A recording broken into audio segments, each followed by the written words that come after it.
Hello everyone, and welcome back to Let's Play Zelda 2 Adventure of Link. In the last part, we got here to Dangerous Hyrule, doing some stuff in the progress, and now we're going to continue on and go to the final of the main dungeons. Now, last part, you may have noticed this little triad of rocks here. But, you know, my OCD is being set off, and I want to make a fourth thing appear, so play your flute right here in the middle. And the final palace appears! Welcome to the Hidden Palace. Now, you need the Master Key in order to play through this place, by the way. Because as far as I can remember, there are no actual keys, and I don't think keys carry between dungeons like they did back in Zelda 1. I forget if they do. To the left and right, as I'm showing off, there's not really anything you can do. There's just P bags, which I don't need. But if you do, they're there. I recommend you have everything maxed out by this point, though, just to make this place so much easier.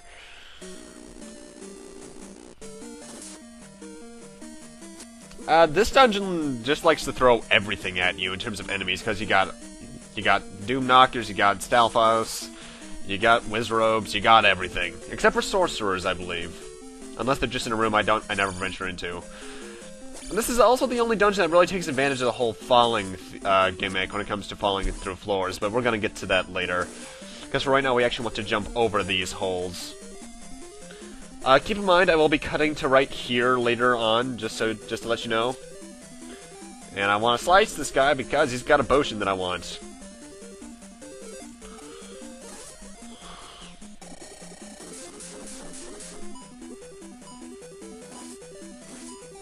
Now the thing is about Zelda 2, I don't think I mentioned it at this point, the only way you can save is if you get a game over. However, if you have a second player controller, there is another way. I think it's down and A on the second player controller allows you to access the save menu, and that does save your lives, so it's actually pretty useful. I never use it, but it's there if you need it. Though then again, if you're playing this on the Game Boy Advance, you're probably not going to have that. Or maybe even the Virtual Console, I don't think it would work on that.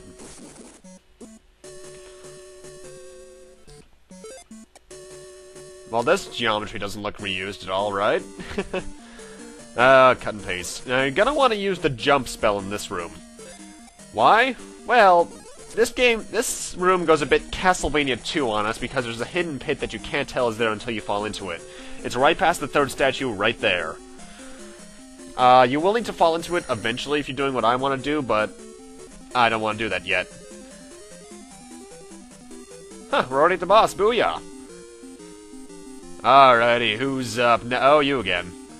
Yeah, this is actually the only dungeon that has mini-bosses. Well, technically speaking, so is the final dungeon, but we'll get to that later. And Iron Knuckle, which is the name of this boss, I don't think I mentioned that, it's just an Iron Knuckle on a horse. It's really easy now, it goes down to 4 hits total. I think the normal Blue Knuckles are stronger than it at this point, actually. And we came here for one reason and one reason only. This is where the dungeon's item is. This is the cross. Now, what this does isn't readily apparent. Mind you, a lot of the items are like that. You might remember last part I mentioned, in the southwestern part of Dangerous Hyrule, there's a town that you could go into that's completely abandoned. That is Old Kasuto, because the town we were in last part is the New Kasuto. By the way, I fall down this hole now. If you're on your way to that area, if you get into battles, you'll probably, without the cross that is, you'll find yourself getting hit by stuff you can't see. The cross makes that visible. All that's attacking you is invisible blue moas. However, the cross is necessary just so you don't take too much damage. Mind you, I think it's easily the dungeon item that you can probably skip the most. You don't really need it at all, because if you know the right way to go, you're just in Old Kasuto for maybe 30 seconds, maybe more.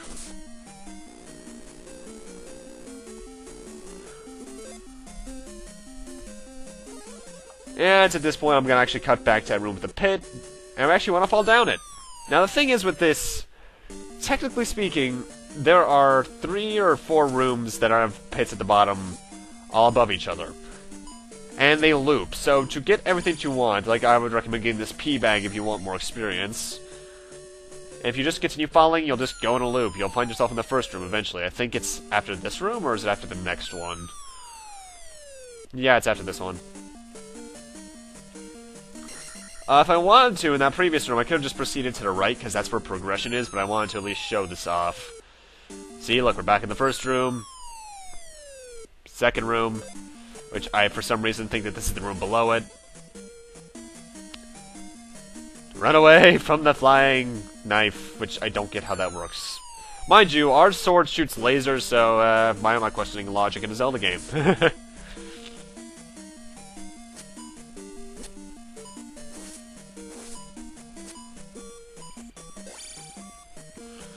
This is probably one of my least favorite rooms in the game. Why? We got instant death lava with Muse and dragon heads.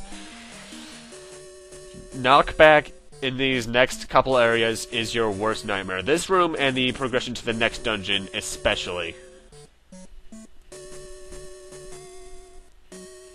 I don't know how I avoided getting hit by that guy until he actually shot his laser.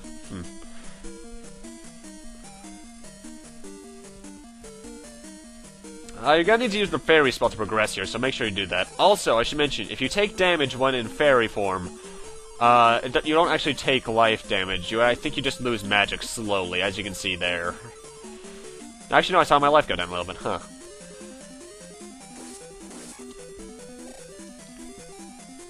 If you go down here to the left, I believe there's a pea bag, but I don't know entirely. All I know is the progression is to the right. As it usually is in platformers. Alrighty, boss time! Alrighty, who we got this time? Oh, really? You again? I don't know why they throw two of these guys at you in here, but they do. You'd think we would know how to... You know, Nintendo, after we fight the guy twice, I don't think you need to throw him at us anymore, because we kind of already know how to beat him. Though I still love how he's actually, harder as a standard knuckle than he is as a supposed better rider.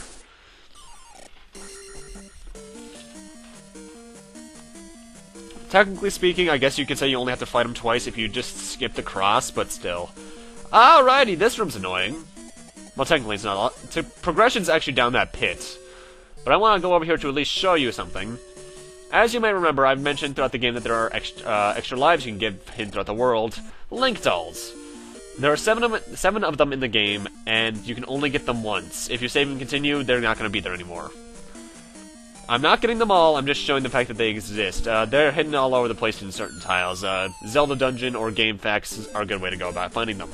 And make sure you use the fairy to get in this little passageway, because the boss is to the right of the screen, so you need to do this. Now, as for the boss, I recommend using Jump and Shield, just for the pureness of the fact that he can be hard to hit. And the boss of this dungeon is... Barba, not Volvagia, as some people seem to think he is. Volvagia is Ocarina of Time. Barba is a very simple boss. He'll go up and down through the lava, and shoot fireballs at you. However, the knockback is more often than not enough to send you into the lava yourself, so watch out for that. To hit him, you actually have to hit his eyes, not his face in general, his eyes in specific. This is actually one of my better fights against him that I've ever done. Usually I have a lot of trouble with him.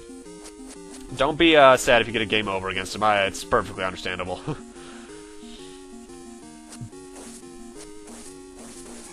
I've never killed him that quickly. And with that, that's all 6 main dungeons done. Booyah! So let's place that final gem into the statues that that was mentioned only in the very beginning text of the game.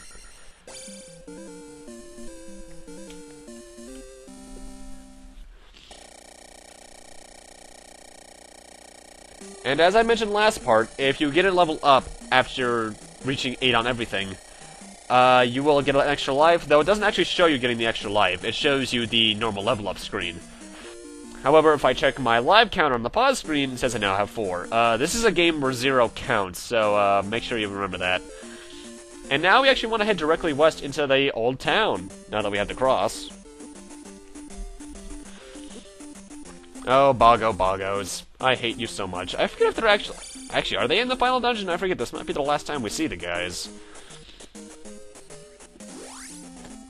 Anyway, welcome to Old Kasuto. These purple moas would be invisible if you did not have the cross.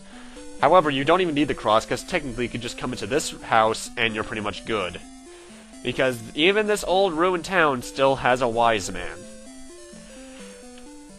And he can give us most powerful magic. And what magic does he give us? The Thunder Spell. Now, keep in mind, even with my magic levels in magic containers, that takes half my magic bar. So, it's pretty expensive.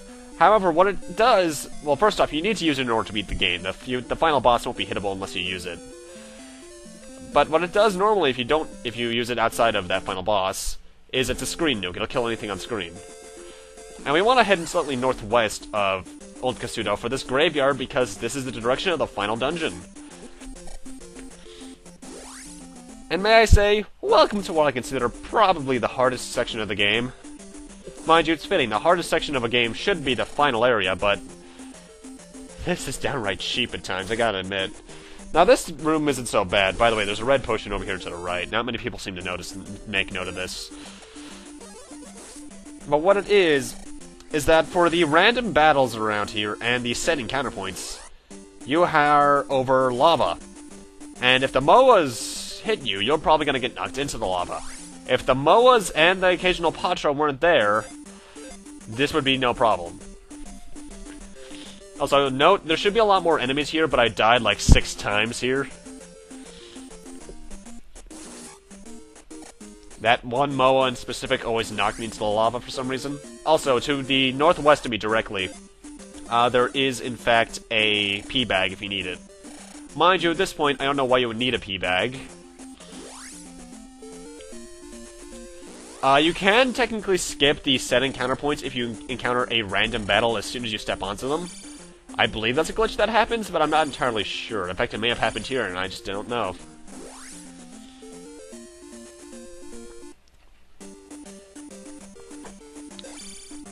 Yeah, the Patras aren't even the really big issue. It is just the MOAs with their somewhat random pattern. It's always the flying enemies that are the most annoying ones. I'm looking at you, Castlevania!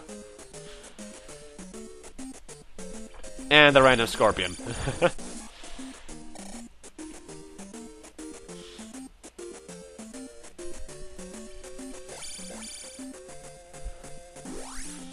And up there is actually the final dungeon. And the final set and counterpoint. Oh, we're gonna miss these. No, we're not. Ugh, I hate MOAs.